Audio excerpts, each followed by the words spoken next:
Hello everyone, welcome to William and the Magic Box. Today on our show we are going to have David. David is from London in the UK, so let's see what David has to say. Enjoy the interview. Hello. Hello. Hello Dave, how are you? Good morning. Good Good morning. afternoon. Good afternoon. I'm okay. I'm okay. How are you? I'm very well, thank you so much. Thanks for taking the time for the interview. Okay. Thank you so much. Dave, so how was your Christmas? That was very good. Lots of food. I was supposed to spend it with my sister and niece, or they were supposed to join us, but they had COVID, so they didn't join us. Oh wow. But luckily it's nothing serious, the COVID at least. So it was just me and my boyfriend, and we had lots of food and champagne and television, I guess. Yeah, it was very nice. Very good. Very good. That's what Christmas is about. It's about being at home, relaxing, having a good time. That's the good part of Christmas. Exactly. Dave, so before we start the game, tell me where you're from. Well, I was born in South Africa, in Johannesburg, and then I grew up in Israel, in Jerusalem. Wow. And now I've been in London for 20 years, actually, this year. Wow. So I spent the biggest chunk of my life so far has been in Israel.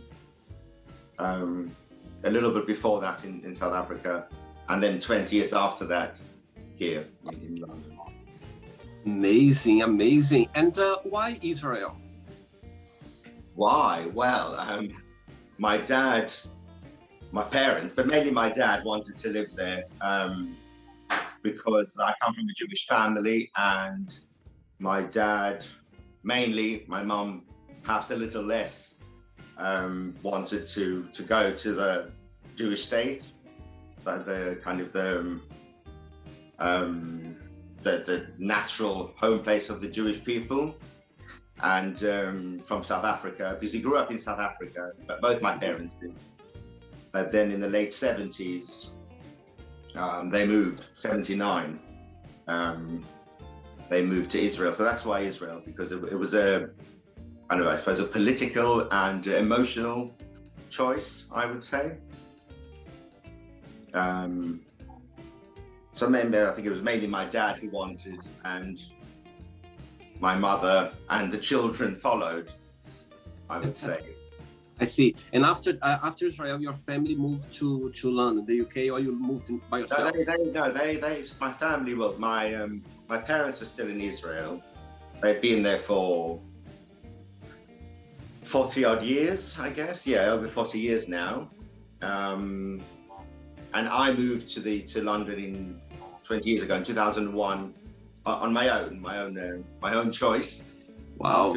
After visiting London a few times before that, on holiday, or vacation, holiday kind of trips, and really fell in love with it and the buzz, and I love London. So I decided when the time was right, I finished university, everything was kind of, that part of my life was, I suppose, behind me, and it was time to make a decision what I'm doing next. So I decided I want to move to London. So I did in 2001.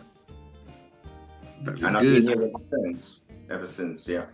Amazing, very good. And what do you do for a living, Dave? What do I do? Well, as kind of by profession, I'm a software trainer and consultant.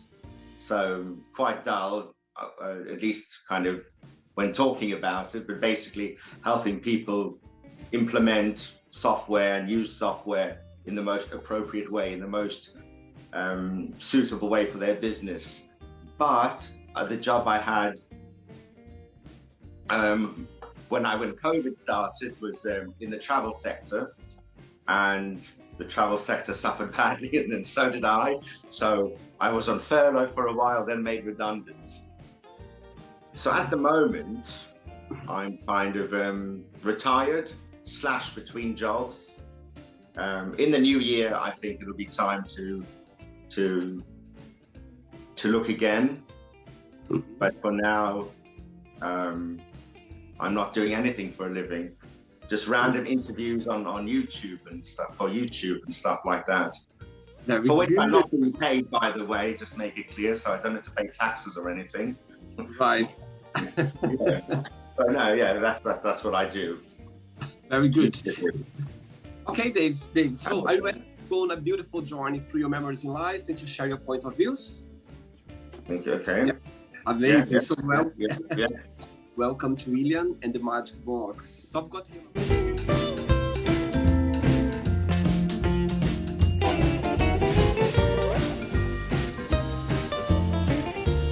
the box full of random questions, okay? Okay, random questions. Okay, yeah, okay. Yes. So I'm just gonna play a song now, just for us to move a little bit before the first question, okay? Yes. Let's do it.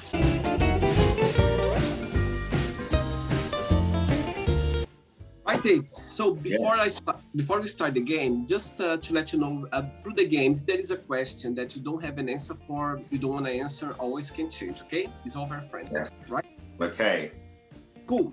First question for you is, what's your idea of a perfect friendship?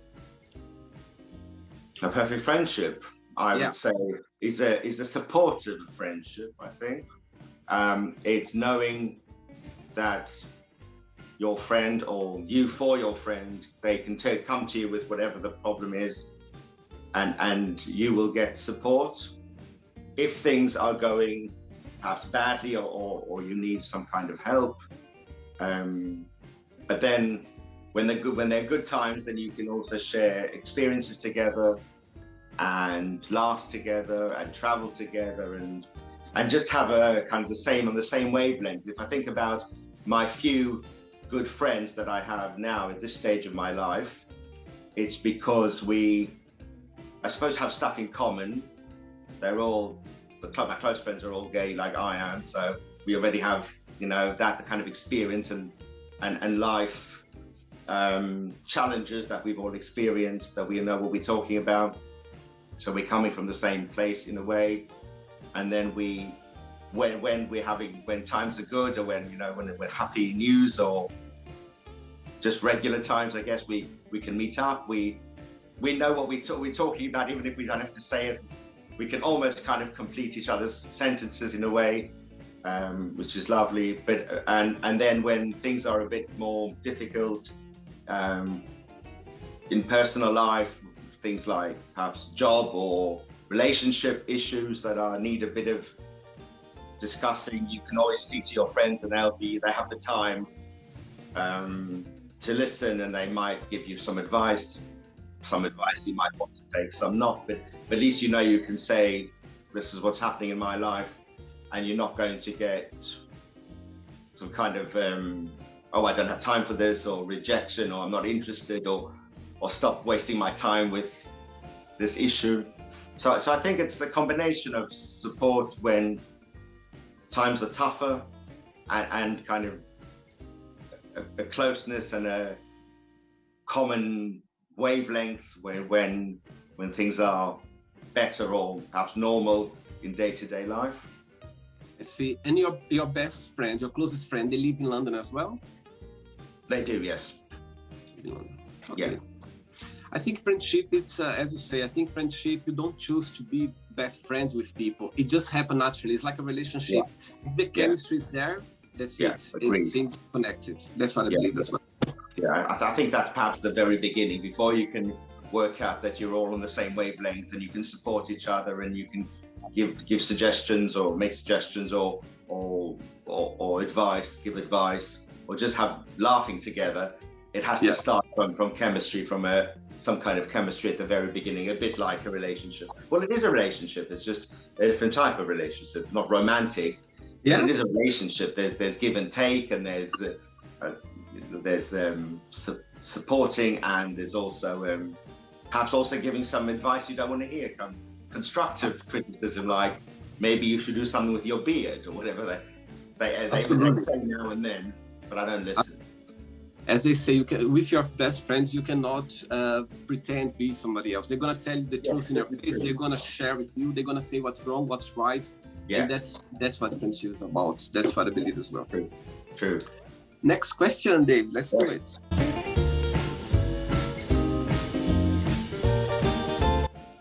You can help me dance. Good, very good. Before the next question, Dave, tell me, so how old were you when you left Johannesburg, when you left South Africa? Just over 6.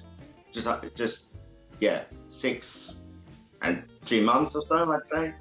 I see. 6 and a bit. Let's say 6 and a bit. So when you think about Johannesburg at this time, 6 years old, do you have some memories from there? And what's the best memories you had from South Africa?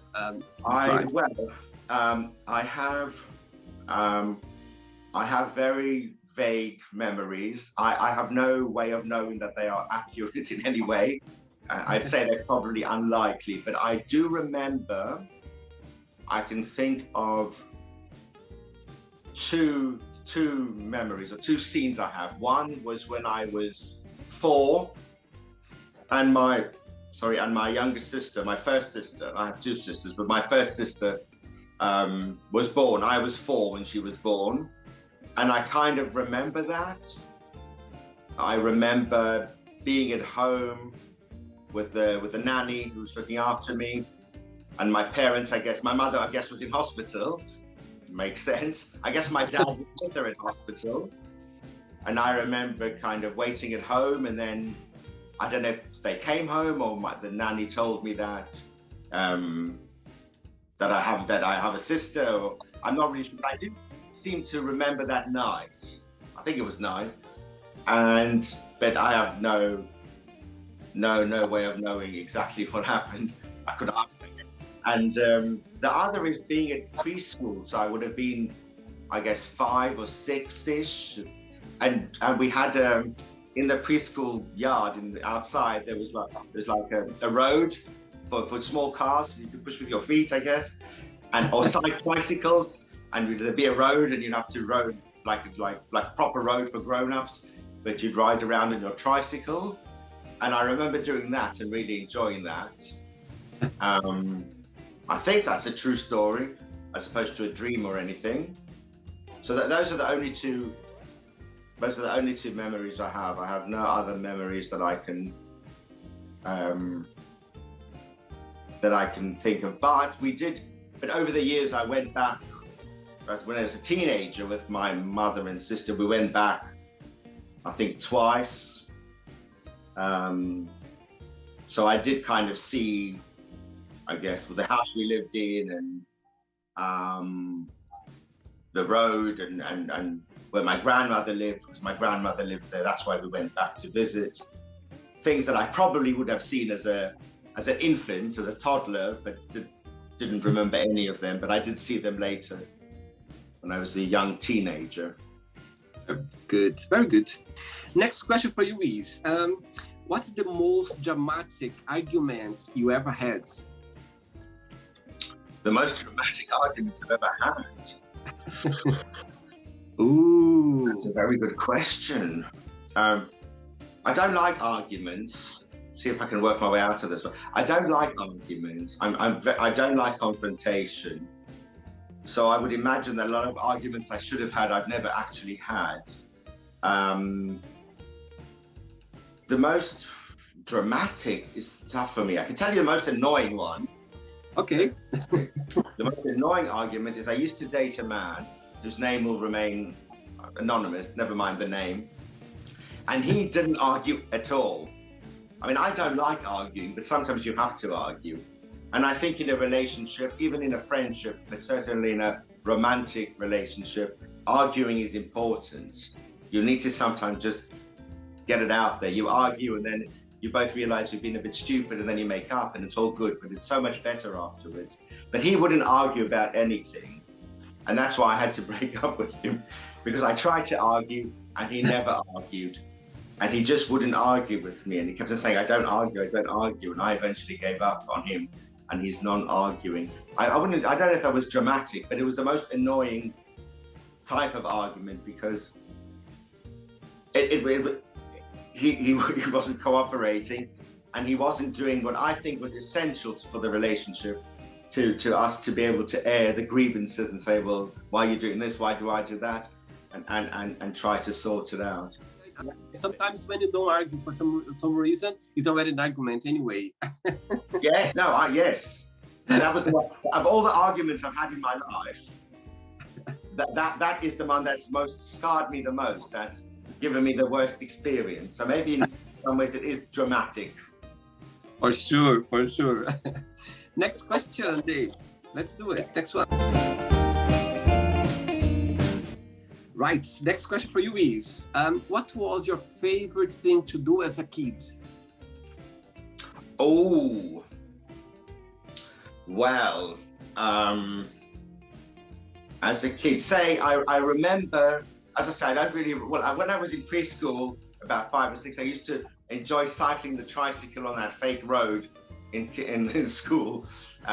Later on, I remember when I was, say, between 7 and 10, 11, something like that, I was quite very fond of playing with Barbie dolls.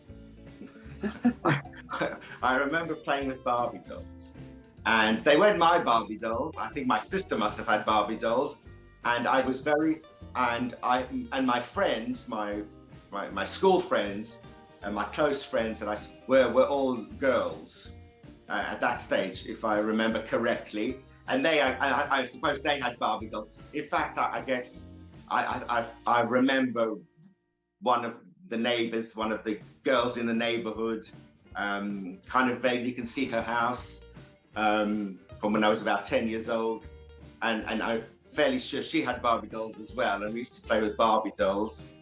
I used to dress them. We used to, I don't know what we did with them. I guess they went to meetings. I don't know what Barbie girls do, but definitely I remember playing with Barbie girls and it being very.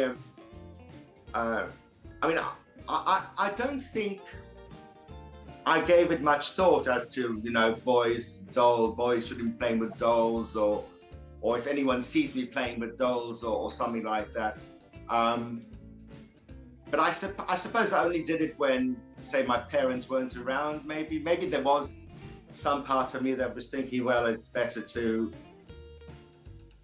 be better safe than sorry. I just something like, maybe this is not something everyone needs to know about, but I don't remember it being something that I was very ashamed of either. So I remember, when you said, what did I do as a child? That's the first thing that came to my mind. It was Barbie dolls. Also, thinking back to the neighborhood where I was a child, between, I'd say 6 and 12 as a young child.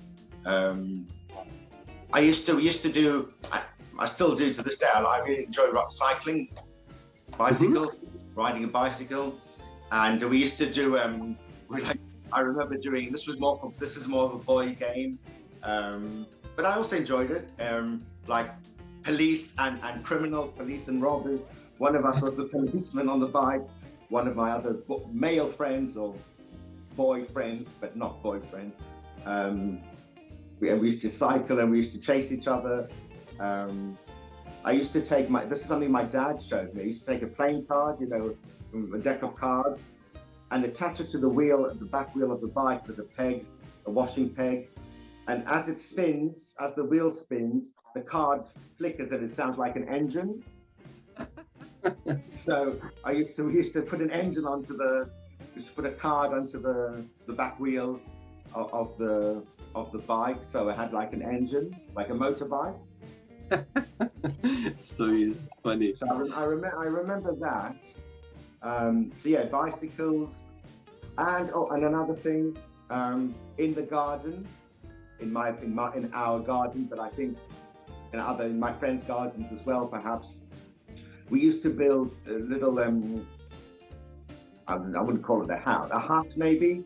We get wood from building sites, because there used to be a few building sites around, and then we build our own kind of hut for the gang. Yeah, kind of. It wasn't anything. It was just planks of wood balanced on each other. There wasn't any real building, so to speak. But I remember we used to like doing that. So we had different rooms. We had a room for, I don't know, meeting, a room for eating, a room for, I don't know, sitting, and I don't know. Because there's no internet or anything, so we weren't playing Candy Crush or anything like that. Yeah, so those are the Barbies, the bicycles, and those little wooden sheds we used to build and spend time in there. As I think we were very lucky. We were very lucky at the time that we managed to be a child during that period, because nowadays the technology took over, and it's a different childhood. That nowadays kids, they're not gonna be able to do the same as we did in the past, which was, you know what I mean? We lived like day by day. We just had so much, the creativity was there. We need to do a lot. We need to find ways of playing. You need to meet friends for, you know what I mean, for joy. And I guess that people who were 20 years older than us, they'd say, oh, we were so lucky we were kids back in the 60s or 50s. Not like these kids in the 80s who, you know, we had all this, you know, and then those who were 20 years older were so lucky. But I mean, I suppose in some ways it's true. I suppose in other ways it's just what we're used to, or what we had, and then we think, oh, it was my childhood was so different. Next question, David. Let's do it. Right. Next question for you is, which question you wouldn't have an answer for? What question? I mean, I suppose there are things to do with big things that I have no idea about, say science, viruses, and space, and is there life on other planets and other solar systems and other galaxies? I have no idea what I certainly can't answer any of those. And I also try not to answer things I don't know about. I've learned that in the bigger picture, I know very little about the world and anything really. And I try to, if I am going to answer or argue or discuss, I try to do my research so that I know at least what I'm talking about, and not just and challenging my own thoughts, making sure that what I thought was the correct approach or the correct facts. So if it's something that that's I suppose relevant to me, or something I feel I can make a contribution to, I would, but I'd also make sure, or try my best to make sure, that I'm not talking bullshit. But questions like about, as I say, bigger questions, why are we here? Is there a God? I can't answer that. I can guess, but I can't answer. I'm the same as well. I'm the same, like those kind of, areas that you're not familiar with, or things that we don't know the answer. So I'm the same as well. I would say the same answer as you right now, for sure, Dave. Ready for another question? Of course you are. Yes. Let's do it. Before the next question, did you always have the support of your family being gay? I'd say yes, but it was difficult. Well, let me break that down. This I can answer. It took me a long time to come out. I only properly came out, or finally came out, in my mid-20s. So I think by 25 it was done.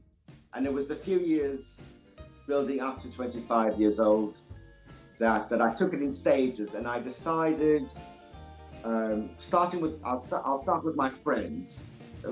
It was essentially a different set of friends than I have now. Mostly childhood or university friends who are, I think they're all straight, and they all eventually married and have kids, so they've gone their own way. But this was back when we were younger, and that wasn't really the case. And they were all very supportive, and I remember once speaking to a friend, so I need a female friend or a girlfriend. saying, "Oh, I have something I really want to tell you," and then we went for a little walk, and I was a bit hesitant, and eventually I got it out, and I said, "I'm gay," or whatever the phrase, whatever I said, and she said, "Oh, thank goodness, the way you were going on with this drama, I thought you were dying of cancer." So people were very, yeah, they were fine with it. The friends. Then I told my sisters, and they were absolutely fine with it. And then my parents. My parents, I wouldn't say were absolutely fine with it. I'd say it was difficult for them. I'm not entirely sure why it was such a shock. I think there's two different things. There's knowing and wanting to know kind of thing. Yeah. And I don't know, my mother knew. And so was she knew. She knows she knew I know. My dad, I'm not sure what my dad, I don't know if men are more, straight men are less, or fathers are less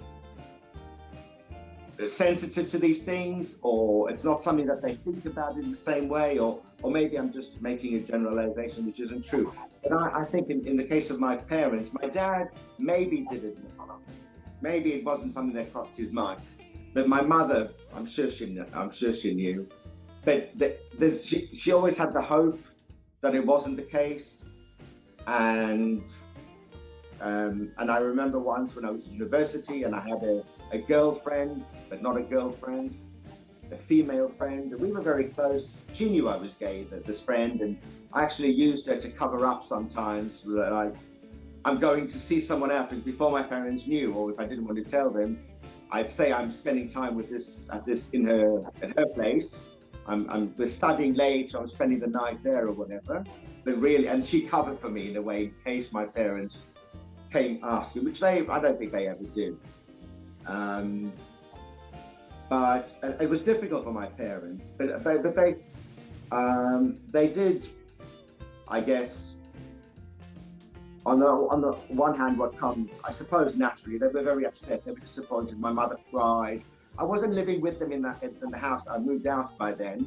I waited till I moved out because I knew it wouldn't be too. I don't want to be in the same house. It'd be too stressful. But I do know that she cried, and she, and both of them were very, disappointed and upset, and didn't know exactly what to do with it. But they went to get help. They joined a support group for parents of gay and lesbian children. Wow. Where they met other people in the same situation. They, I guess, did some reading, self-help. I'm sure I think there are books out there for parents of queer people, or how to approach it and how to get over it and that kind of stuff. So the first few months, years, we don't really talk. So the first few months were probably quite stressful and quite weird. And they were very, very worried for me that I'd never have a job and I'd be lonely, and all these stereotypes, I guess, that I think a lot of them were true, because being gay when they were younger would have been very difficult to be in society, as far as perhaps even getting a job or being safe and being in a relationship. But thankfully that's changed, and nowadays they know they love my boyfriend. We've stayed in their home, in the same bed, in the same room, in the same bed. Obviously, can't be in the same bed but in different rooms, I guess. So now they're very on board. I think they're over it, basically. Whether it's the age, whether it's the fact that you come to terms with reality. But on the other hand, we don't talk about it much. But I don't think that even if I was straight, that I'd be telling them, what happens in the relationship or what things we get up to. I see. Look you. I am very fortunate. I've heard horror stories or worse stories, and I have friends who are my age, kind of in their 40s, who still haven't really told their parents, for example. Absolutely. and that weighs on you. Being in the closet, it weighs on you. It's bad for the soul, I think. I see. Absolutely. The best thing I ever did was to come out, and I recommend it. Very good. Very good. Next question for you is, what is your all-time favorite band and why? Well, I'd say, you know, if I had to choose, I'm fond of ABBA, like any good band should be. It's a must almost. I like their music. I like, you know, I like the tune. What I don't like about ABBA, but there's nothing I can do about it, so to speak. And a lot of the songs are not very. They kind of the opposite of girl power, and that irritates me. Most people aren't paying attention to the words. And I'll be fair, I didn't notice this. But about 10 years ago, a long time ago, relatively speaking, I was reading, I guess, a magazine, a newspaper, and someone was saying, yeah, the tunes are good, you can dance, and they're happy, and this and that. But if you listen to the words, they're not really all that great. They're slightly misogynistic, even, and that does bother me, because if you take, I don't know, Mamma Mia, one of their biggest, and there's even a film and all of that name. It's about this girl who's been cheating on her, but she wants him back because she can't live without him. And I'm thinking, well, what kind of message is that for anyone? And so I'm ambivalent. I mean, some of their songs are more balanced, shall we say, or whatever. But yeah, so that does kind of bother me a little bit, I have to say. I like Fleetwood Mac. I discovered them like 20, 30 years ago accidentally, and I do like Fleetwood Mac and the Pretenders, and Christy Hynde are some of the things that I kind of have fond memories of listening to. I wouldn't say I listen to them very frequently, but I do have some of their best songs, Fleetwood Mac and Pretenders and ABBA, on my phone. So when I'm cycling, when I'm on the tube or whatever, I can listen to some of those songs. So those are, I suppose, my three favorite bands, in a way, each in their own way. Very good. Good one. I love ABBA as well. I think ABBA, I remember my childhood, my dad, he's a truck driver, and I remember him driving and listening to ABBA. And when I listen to them now, to the words, and it brings me to my memories as a child, like with my dad. That's for sure. That's for sure. Right, I have one question left for you. Let's do it. Okay. Right, last question for you. Let's do it. Define yourself in a season of the year and why. I'm going to say spring, because it's changeable. Spring's kind of a season that it's the most optimistic season, so it's going towards summer and warm and flowers and you know, and people are happier and all that kind of stuff. But it also has rainy days or changeable days, or days that don't that are less enjoyable, shall we say? And I think I'm like that. I think I try to be a positive person, like PMA, positive mental attitude, and put things in context and perspective, because things do go wrong in life, but things could be, I always think things could be worse in many ways. But some days, some days are just a bit depressing. I get depressed or kind of foul mood. But I think they kind of similar to being depressed and being in a bad mood. But the general sense, the general direction is towards the light and summer and happiness. So that's why I say spring. Very good. And your birthday is around springtime as well, or not? It's May. So yeah, late spring, early summer, depending on which country you're in. In the UK, it could still be winter even. You just don't know. Okay, Dave, it's not the end yet. Okay, let's play now the word association game. So I'm going to give away some words, and you just tell me one word that comes to your mind. Quick thinking, okay? Yes. Let's start with politics. Cheating. Okay, how about love? Romance. Money. Money, wealth. Big house. Okay, family. Love. How about sex? Fun. Life. Fun. Religion. A waste of time. Fear. Frequent. Or yeah. Okay, friendship. Important. Desire.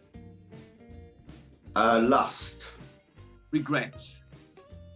Try not to have any. Success. I wish I had some. It's gonna come in the way. How about wish? Oh, sorry? Wish. Wish. Luck. Happiness. Important. One word for Johannesburg. Johannesburg. South Africa. One word for Israel. Home. Away from home. All right. How about the last one now? How about London? One word for London. Home. Proper home. Good. Good. Right, let's pretend now I'm going to meet your lovely boyfriend for a coffee, and I'm going to ask your boyfriend, tell me the most beautiful thing about David, and tell me something that he still needs to improve on, to work on. What do you think your best friend will tell me? Oh, well, I think the positive would be that I'm good with listening and trying to give sensible advice and put things, as I said, put things in perspective. Kind of, people freak out, and I try to bring them back to it's in the right perspective. So that's something that I feel, but I've also had that positive feedback, shall we say, from people. So I can confidently go with that. Something I need to improve. I need to talk less. I talk too much. I talk a lot. You are in the right place. Yes, that's why I thought, this is good. I can come and talk. Very good.